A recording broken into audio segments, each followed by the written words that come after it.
Are you struggling to find a space to put your favorite items?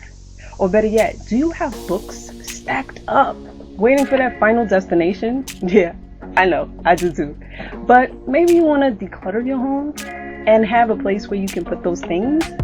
Well, I think I have an answer for you. I'm going to show you how to make a floating shelf so we can solve that problem for you. See you soon. Welcome back, my DIY tribe and DIY newbies. I'm Sharon, and I create step-by-step DIY videos on home decor, arts and crafts, gift ideas, and tips and tricks that you can add to your tool belt. So today I will be walking you through the process of creating your own floating shelf. So first I want to explain what a floating shelf is. So basically, a floating shelf is a shelf that does not show any visible brackets or support, and when mounted to the wall, it gives the illusion that it's floating. Hence the name floating shelf. Alright guys, so I wanted to put my floating shelf above my window. You can actually put it wherever you want because, as you can see, I'm using a stud finder that also has an AC detector, which is power. So if you have any, electrical wires behind your wall, it can actually detect that. So that's a great tool to have when you want to mount anything on the walls. And as you can see, when you move the stud finder across the wall, it actually lights up when it detects a stud. And what I did was I made sure I put it on one side of the stud, marked it, and then also I moved it past the stud and then moved it towards the other side of the stud so that I can mark the other side. Sometimes when you go straight across, it kind of just beeps out.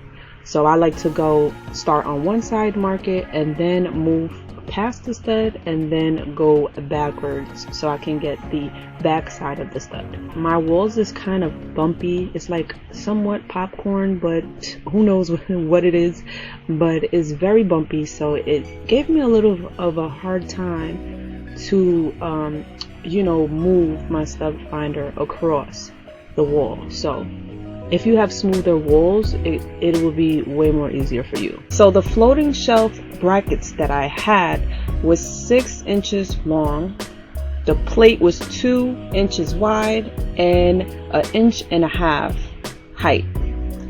I also linked everything in the description below, and I actually listed 2 separate brackets that I used. I put the one that I used, as well as I found a bracket with a thinner plate size so that it can completely be invisible, because mine actually showed a little bit because I didn't measure the bracket plate before I bought my piece of wood. I only worried about the actual bracket length and thickness versus the plate height and width.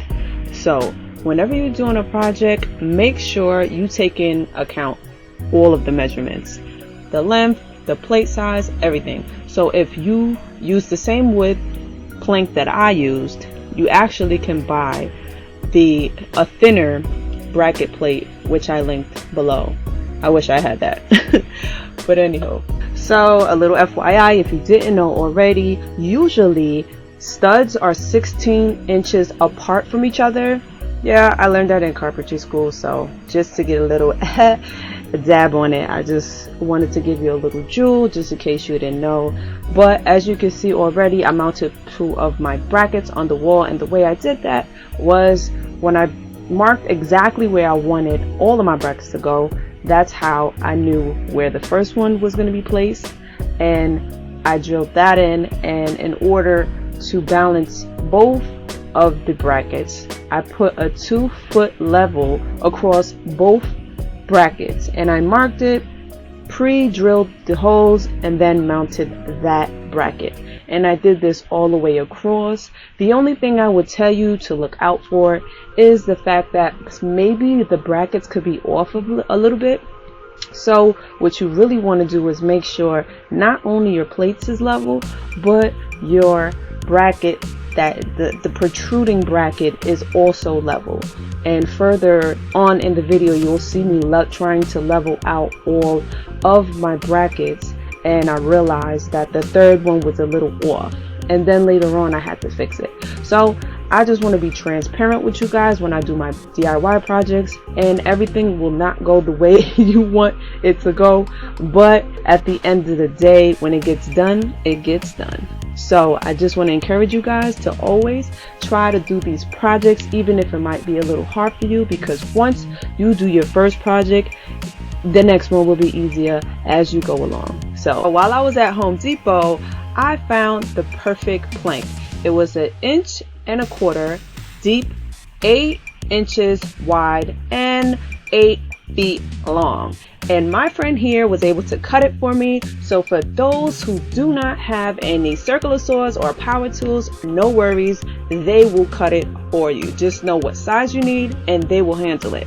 So I suggest, if you do want multiple shelves, what you can do is use that 8-foot plank, cut it in half, and now you have 2 4-foot pieces. Whatever works for you, you'll figure it out. So I also want to let you know, when you are trying to get your brackets aligned so that you can drill your holes, what I did was I put my plank on top of the brackets that we already mounted. I marked center of each of those brackets so I know exactly where they will fall, and I marked it.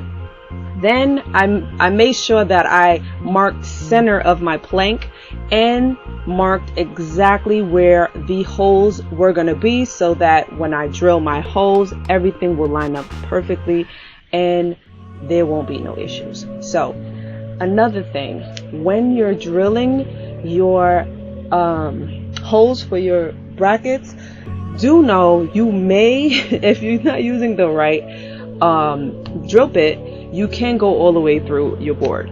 So don't be discouraged, because if that does happen, all you have to do is get all of your sawdust together, put a little glue, mix it up, and patch that hole. Sand it a little bit, make sure it's smooth, and you're good. So do not scrap your projects if things go wrong. Always try to fix the issue. Do not ever give up. So in the video, I used a 1/2 inch spade bit to drill my holes, but mine was not as the length that I needed it to be, so I used the extension bit to get my holes a little deeper. But I will link a bit in the description below that you can use that's a bit longer, and you can tape exactly where you want to drill your hole and stop at the tape mark when drilling. And when you're drilling the hole, make sure you keep your drill gun straight so that none of your holes are on a diagonal, and then when you're trying to put it up, it doesn't fit. So make sure you do your best to drill that hole as straight as possible. If you are not subscribed by now, please go ahead and hit that subscribe button. Make sure you comment below and tell me if you're digging my DIY projects, and I will continue on with this project. I'm using a whitewash stain. Usually you need to use a white cloth to wipe off the stain after like 5 minutes or so that the wood could soak the stain.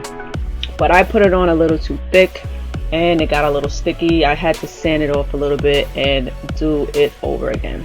So instead of using a sponge, you might want to use the cloth so that you can wipe it off and it can really get into the wood.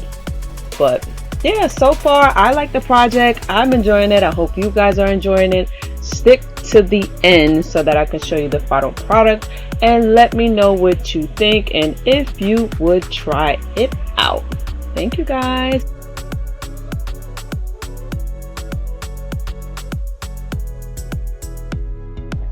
I hope this video was helpful and gave you the tools to create your own so that you can start putting your favorite items on the shelf. So if you like videos like this, make sure you check these videos out and subscribe.